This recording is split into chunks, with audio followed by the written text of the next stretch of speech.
The first memory that I have of my dad is when he yelled at me. I remember it happened so frequently that I had tried to do something to impress him, but instead of getting a compliment, I got in trouble. Nothing I did was good enough to ever impress my dad. Let me tell you a little bit more about my life. My mom had 5 miscarriages before my brother was born. It was so stressful being in that situation. I kept waiting and waiting for my brother to arrive.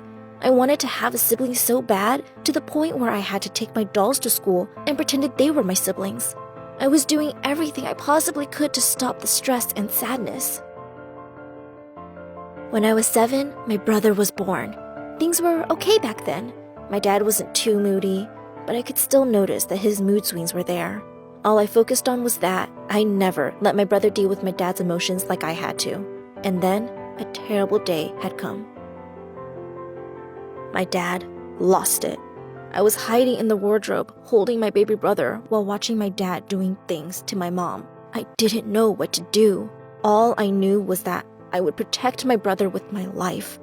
I held him in my arms until everything was over. Luckily, my brother wasn't old enough to understand what's going on. There were a lot of ups and downs between my parents, but one thing I hated the most was that no one had ever asked me if I was okay. They both acted like I didn't exist. After a while of having a terrible time, a lot of ups and downs, nothing was right. Other than having a terrible father, I also got bullied at school for being chubby. I couldn't take it anymore, so I decided to go to a therapist. The treatment didn't get far until my dad found out and commanded me to stop going to a therapist because my dad thought my depression was caused by hormone changes during puberty. As I got older, I felt like my dad hated me more and more. We argued all the time. He would call me names and said things that made my heart shatter. At this point, I swore to myself that I would never let my children know their grandfather. He was that terrible. A while later, we found out why my dad was always so aggressive. He was diagnosed with diabetes.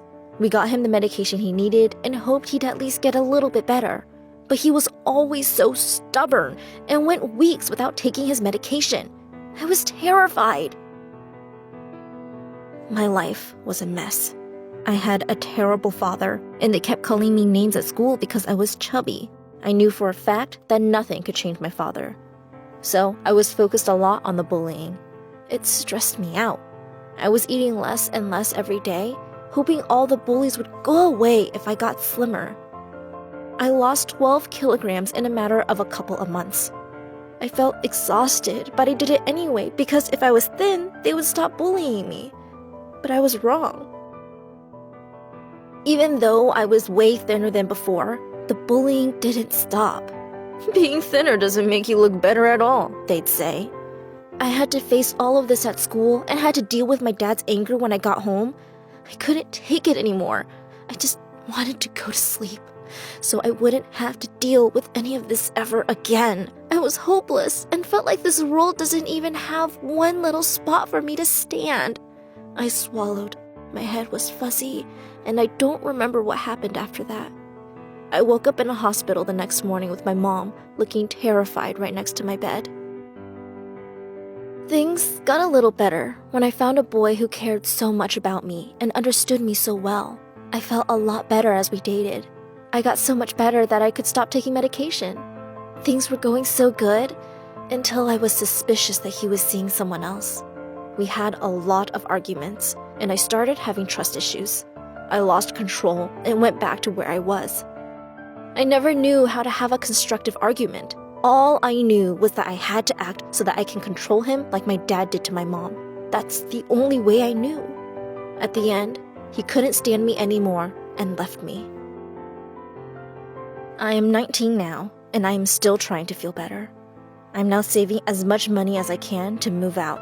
Once that can happen, I will try my best to pick up the pieces and put my life together. I'll leave the memory of a messy life and a messy childhood behind and start a new life.